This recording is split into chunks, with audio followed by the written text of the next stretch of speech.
A very good morning to all of you.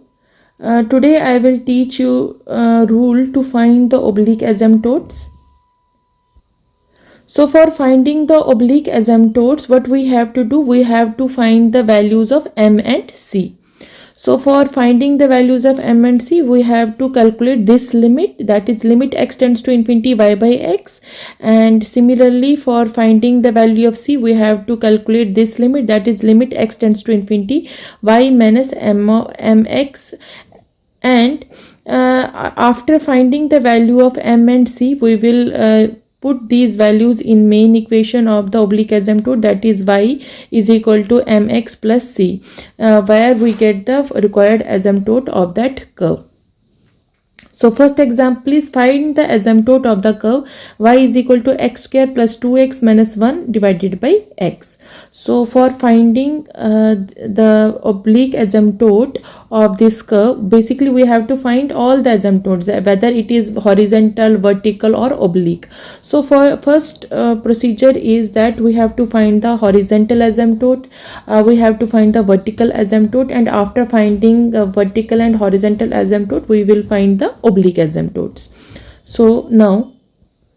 सो हमें सबसे पहले कर्व गिवन है, हम उसको रीराइट करेंगे इक्वेशन के फॉर्म में, इस f of x y equal to 0 के फॉर्म में लिखेंगे, और उसके बाद हम सबसे पहले इसका वर्टिकल और हॉरिजेंटल एजम्प्टोट निकालेंगे अगर होगा इस कर्व में। उसके बाद ही हम क्या निकालेंगे, ओब्लिक एजम्प्टोट। और ओब्लिक एजम्प्टोट को निकालने के लिए हमें सिर्फ दो चीज़ें निकालनी, दैट इज़ एक स्लोप दैट इज़ एम और दूसरा सी। इन दोनों की ही वैल्यूज़ हमें निकालनी। तो हम लिखेंगे सबसे पहले मैं इस इक्वेशन को मैं रीराइट अगर लिखूंगी तो इसको, ये इक्वेशन को रीराइट लिखने के बाद ये ऐसी बन जाएगी, x square minus x y plus 2x minus 1 this is equal to 0। So हम लिखेंगे द कोफिशिएंट हमें पता है वर्टिकल और हॉरिजेंटल एसिम्प्टोट को निकालने के लिए हम ये प्रोसीजर फॉलो करते हैं। The coefficient of highest power of x, highest power of x is, so from equation number 1, इसको 1 लिख लेते हैं, या यहीं से देख लीजिए, इसी को 1 नंबर रख लेते हैं, 1a रख लेती हूँ मैं। सो 1a से जो हमारे पास आ जाएगा कोफिशिएंट एक्स स्क्वायर जो है वो उसका कोफिशिएंट 1 है। सो हम लिखेंगे is 1 which is a constant, क्योंकि हमें पता है अगर कांस्टेंट आता है हमारा टर्म तो मीन्स हमें कोई भी एसिम्प्टोट इसके पैरेलल नहीं मिलेगा। So which is constant, hence there is no asymptote parallel to x-axis, hence there is no asymptote parallel to x-axis।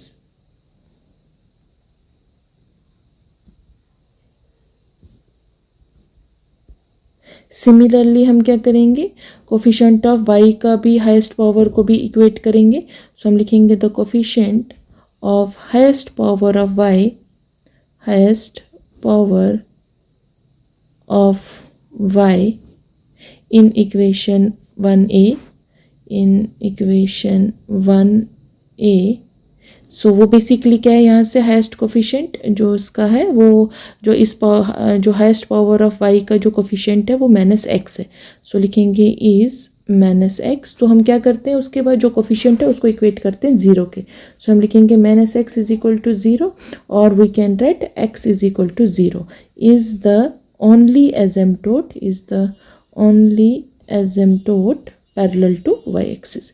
यहाँ से हमारे पास हॉरिजेंटल और वर्टिकल एसिम्प्टोट्स आ गए। So parallel to y axis. अब इसके बाद हमने क्या निकालना है, oblique asymptote. So for let us now find the oblique asymptotes, अब ओब्लिक एसिम्प्टोट को फाइंड करने के लिए हमें क्या करना है, जो हमारे पास कंडीशन होती है उसी का यूज़ करना है, that is y is equal to m x plus c का यूज़ करेंगे, और यहाँ पे हमें m और c की वैल्यूज़ फाइंड आउट करनी है। सो फॉर फाइंडिंग या टू डिटरमाइन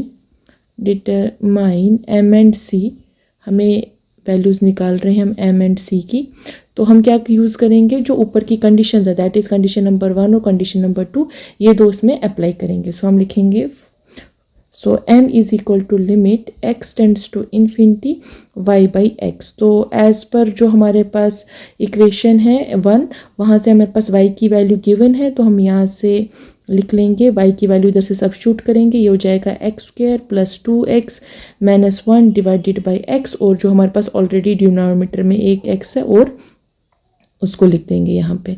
सो यहाँ पर थोड़ा सा सॉल्व करेंगे तो हमारे पास वैल्यू आ जाएगी x square plus 2x minus 1 divided by x square.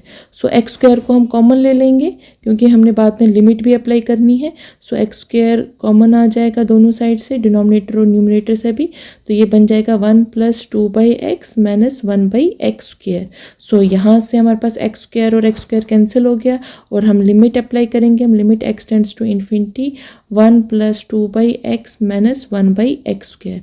तो जब हम इसको x को इन्फिनिटी पुट करेंगे तो ये दो टर्म 0 को अप्रोच करेंगी, तो हमारे पास जो वैल्यू आएगी वो किसके इक्वल आ जाएगी, खाली 1 के इक्वल। सिमिलरली अब हमने c की वैल्यूज निकालनी है, तो उसके लिए हम सेम फॉर्मूला लगा लेंगे। Second condition, limit x tends to infinity y minus mx। तो y हमारे पास ऑलरेडी गिवन है एज फ्रॉम इक्वेशन, फ्रॉम जो मेन क्वेश्चन है उससे, तो हमने लिख दिया y की value that is x square plus 2x minus 1 divided by x, साथ में m की वैल्यू अभी हमने निकाली, दैट इज स्लोप की वैल्यू 1 आई और साथ में x आ गए। इसको हम थोड़ा सॉल्व करेंगे तो हमारे पास वैल्यू हो जाएगी limit x tends to infinity.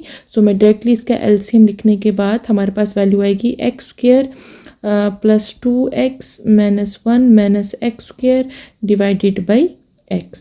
तो यहाँ से एक्स स्क्वायर और एक्स स्क्वायर कैंसिल हो जाएगा, आगे हमारे पास आ जाएगा limit x tends to infinity 2x minus 1 divided by x।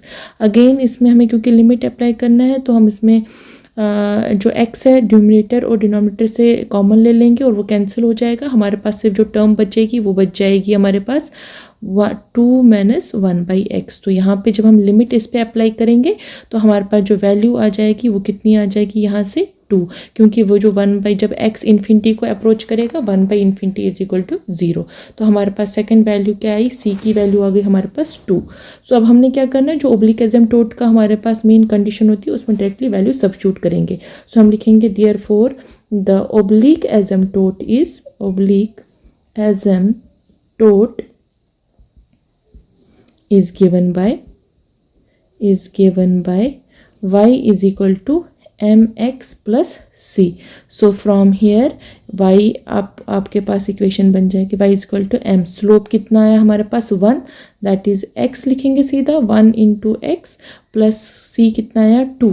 So this, या इसको हम दोबारा से लिख सकते हैं y is equal to x plus 2 is the as oblique asymptote. और सिमिलरली जो y इज इक्वल टू 0 और x इज इक्वल टू 0 और y is equal to x plus 2, ये टोटल हमारे पास एसिम्प्टोट्स आ गए। कौन कौन से एसिम्प्टोट्स आ गए एक हमारे पास, hence the given curve has 2 asymptotes, given curve has 2 asymptotes, given curve has 2 asymptotes. कौन कौन से एसिम्प्टोट्स, एक आ जाएगा हमारे पास, फर्स्ट वन आ जाएगा x इज इक्वल टू 0 और एक हमें मिल जाएगा y is equal to x plus 2। क्योंकि एक और चीज़ हमें इसमें नोट करनी है, क्योंकि यहाँ पे हमारे पास जो एक ये वाला आ गया, ये जो हमें x इज इक्वल टू 0 था, ये हमें कहाँ से मिल गया था, बेसिकली ये हमें मिल गया था वर्टिकल एसिम्प्टोट, क्योंकि हॉरिजॉन्टल एसिम्प्टोट हमारे पास था ही नहीं क्योंकि वो कांस्टेंट आया था। So thank you.